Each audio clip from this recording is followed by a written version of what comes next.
Assalamualaikum warahmatullahi wabarakatuh. Salam sejahtera untuk Anda semua ya.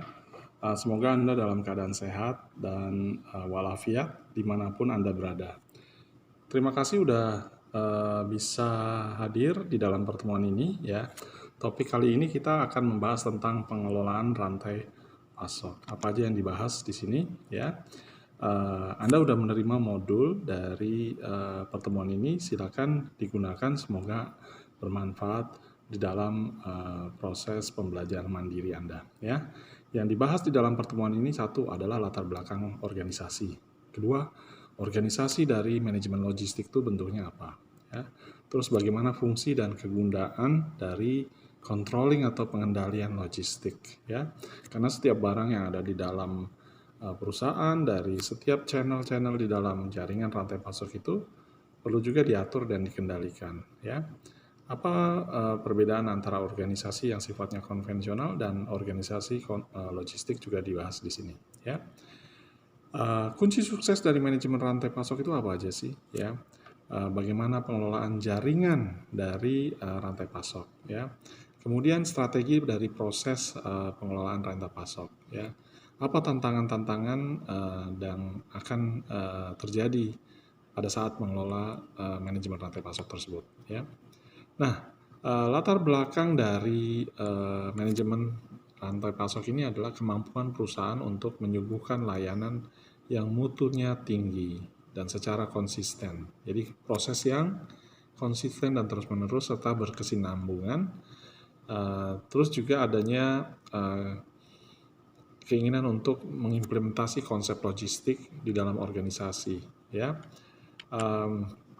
di dalam konsep manajemen logistik terpadu itu, Anda perlu memahami bagaimana arus dari barang dan informasi antar berbagai sumber dan penggunanya, ya, yang kemudian dikendalikan serta dikoordinasikan secara terpadu, ya. Bagaimana merangkaikan setiap langkah dari proses di mana barang dan produk itu bergerak mendekati ke pelanggan yang memakainya, ya. Intinya adalah kita ingin memaksimalkan pelayanan kepada pelanggan tersebut, dan pada saat yang bersamaan kita ingin meminimalkan biaya-biaya yang terjadi yang ditimbulkan di dalam pipeline logistik tadi, ya.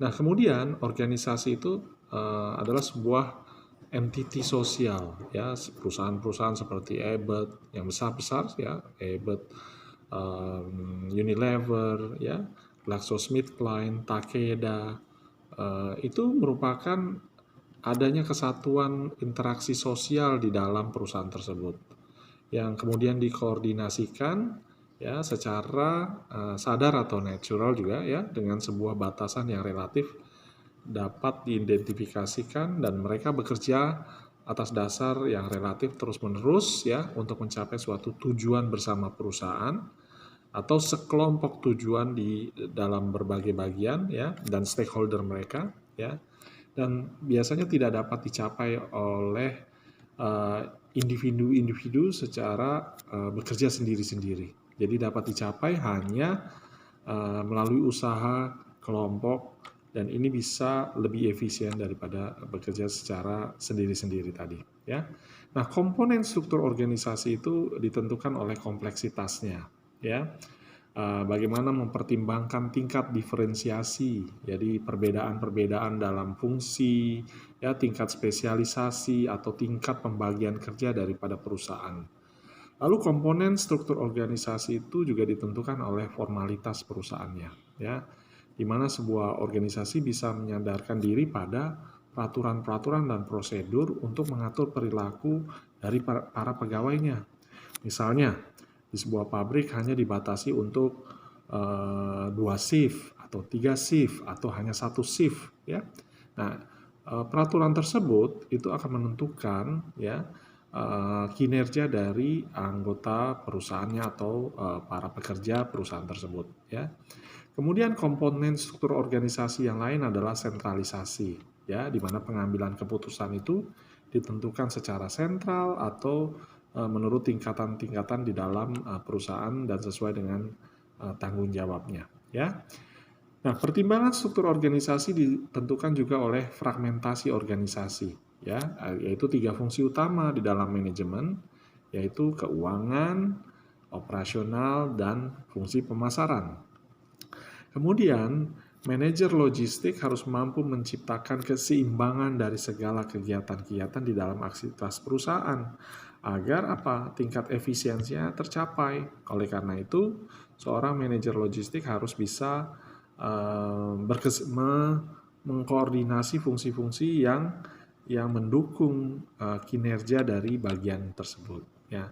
Nah, ini adalah contoh bagan yang Anda bisa lihat di dalam modul, ya, di mana struktur kegiatan logistik di dalam perusahaan itu, ya, itu bisa dipengaruhi oleh pimpinan perusahaan atau presiden direktur, dari pihak marketing atau pemasarannya, pihak keuangan atau finance, dan fungsi operasional yang melakukan proses produksi misalnya di dalam perusahaan, ya.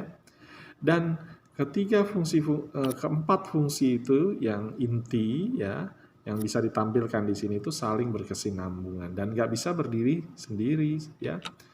Nah, kemudian kita akan membahas mengenai pilihan penentuan organisasi, ya. Ada organisasi yang sifatnya formal, ada organisasi yang sifatnya semi formal, dan ada organisasi yang sifatnya formal, ya. Nah, organisasi yang informal itu, ya, itu tidak didasarkan pada struktur organisasi yang secara formal. Jadi, mereka bisa membentuk komite misalnya untuk mengkoordinir kegiatan-kegiatan logistik, ya. Ambil contoh, ya, pada saat kasus coronavirus ini, ya, ada organisasi tambahan yang sifatnya atau struktur yang informal, yaitu disebut task force, ya. Walaupun orang-orang yang bekerja di dalam task force tersebut memiliki fungsi yang formal, tapi mereka diperbantukan di dalam organisasi komite yang task force yang sifatnya informal ini, ya.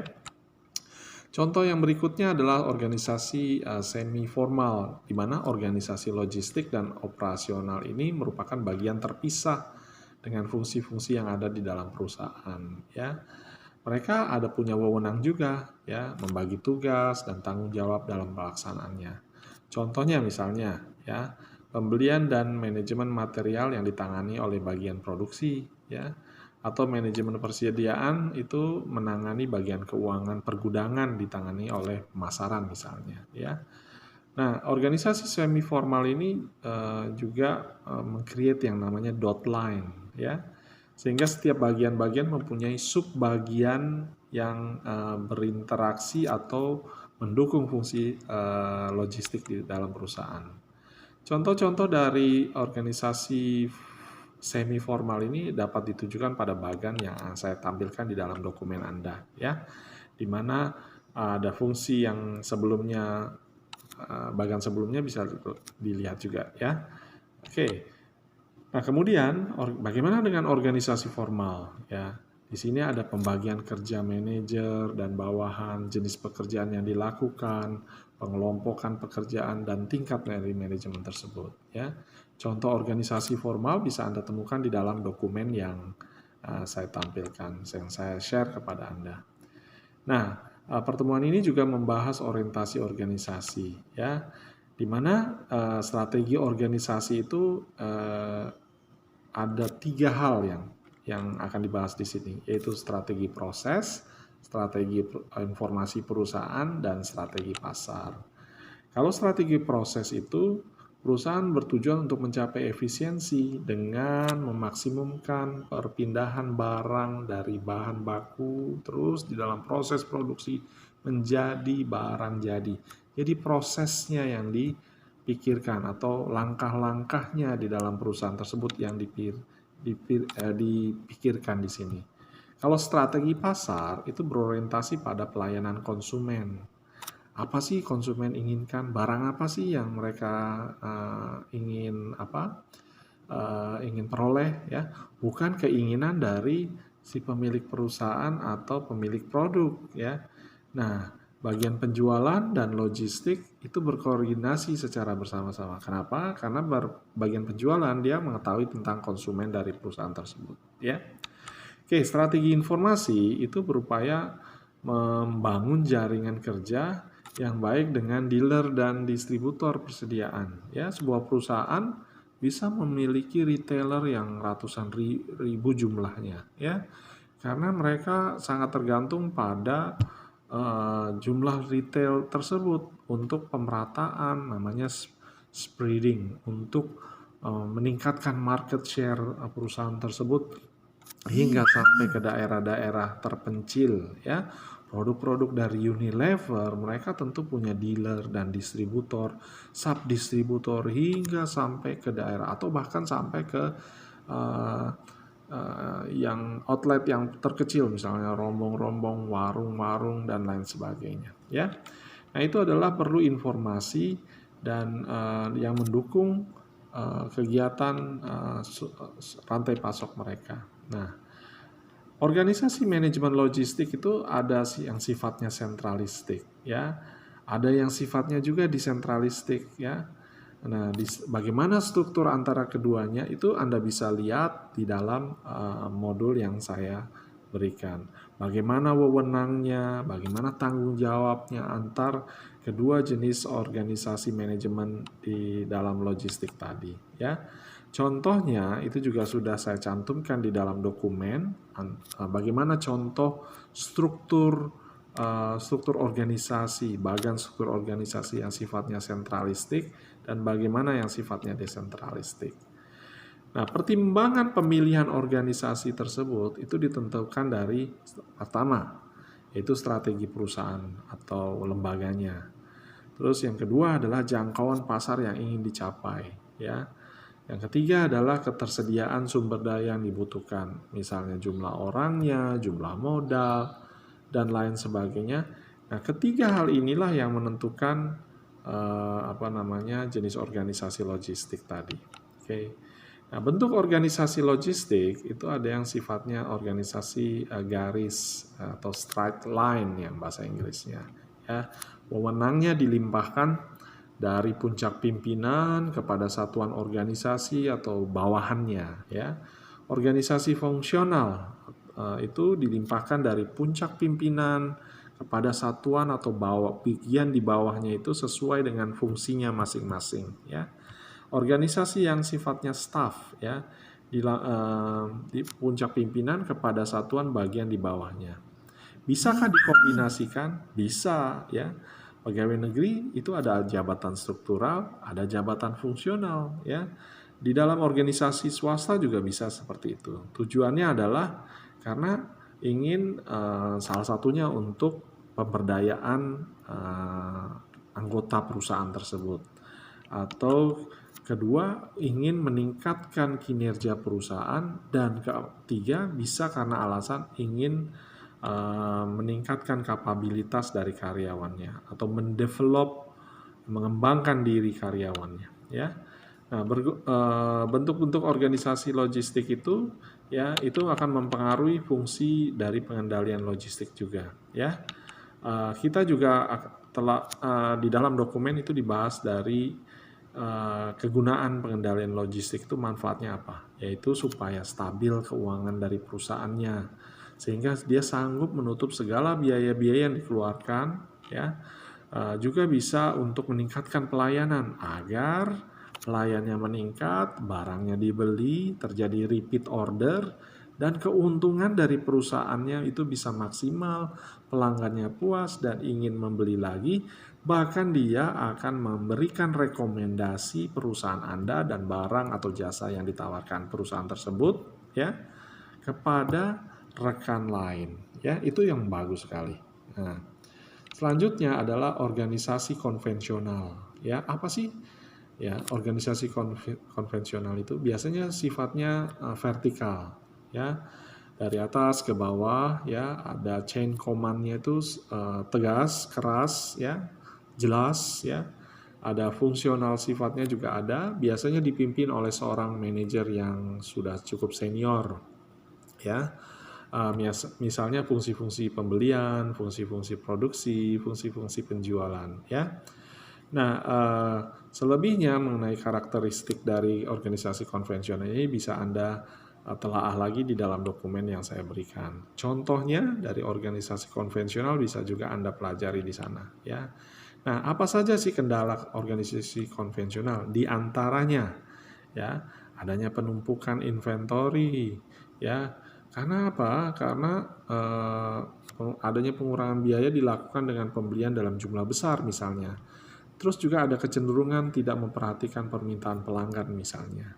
Terus apalagi kendala organisasi konvensional ya, atau adalah batas fungsi menghalangi pengelolaan proses bisa saja terjadi ya. Biaya kurang transparan itu salah satu kendala lainnya. Ya, kendala berikutnya adalah pelanggan menghadapi beberapa wajah. Dalam artian begini, kalau misalnya sebagai pelanggan, ya saya akan menghubungi sebuah perusahaan, misalnya salah satu perusahaan telekomunikasi ya, macet misalnya, ya. Lalu saya hubungi customer service, itu sering dioper dari satu bagian ke bagian yang lainnya. Jadi by the end of the day si pelanggan dan problem pelanggan tidak tercapai, tidak terselesaikan oleh perusahaan karena berbagai macam ya departemen menangani yang akhirnya juga tidak terselesaikan. Nah, organisasi yang sifatnya logistik itu bersifat horizontal, ya diatur di sekitar proses dan bukan berdasarkan fungsi. Dan di sini mengutamakan proses dan dengan proses utama, misalnya pengembangan merek dari produk itu sendiri, pengembangan konsumen, manajemen pelanggan, pengembangan pemasok, manajemen supply chain. Bisa nggak organisasi itu kendala-kendala ini berubah dari satu, misalnya organisasi konvensional ingin berubah, bisa menjadi organisasi logistik, bisa ya. Nah, bagian mengenai organisasi logistik bisa Anda pelajari di dokumen. Organisasi logistik kalau lihat di dalam bagian yang Anda lihat di dalam dokumen, itu mereka itu market facing organisasi ya. Organisasinya uh, ya berorientasi pada pasar ya. Lalu juga output focus market driven, mereka berfokus pada output yang dihasilkan oleh perusahaan yang determine sesuai dengan keinginan pasar ya. Kunci sukses dari manajemen rantai pasok itu ada 5, yaitu adanya integrasi dari rantai pasok dan strategi kemitraan, karena rantai pasok nggak bisa berkembang sendiri, jalan sendiri, dia harus bermitra juga ya. Kedua adalah strategi distribusinya. Yang strategi distribusi itu akan mempengaruhi pemilihan channel dari distribusinya. Ketiga, dari desain produk ya, tidak semua rantai pasok itu sanggup misalnya nih ya, kosmetik ya itu kecil-kecil ya barangnya ya, tidak semua rantai pasok itu mau menangani produk yang kecil-kecil. Alasannya kenapa? Mungkin produknya kecil tapi mahal dan pengelolaannya, inventarisasinya itu membutuhkan controlling, pengawasan yang ketat karena barangnya juga tidak murah misalnya ya. Tapi ada juga distributor yang dia sangat familiar dengan produk yang besar-besar, misalnya reagen, alat-alat konstruksi, alat otomotif ya. Nah, masing-masing rantai pasok, perusahaan-perusahaan rantai pasok itu memiliki spesialisasinya tersendiri karena jalurnya sudah tersendiri sesuai dengan kapasitas mereka masing-masing. Nah, kunci sukses berikutnya adalah yang keempat, teknologi informasi dan sistem penunjang.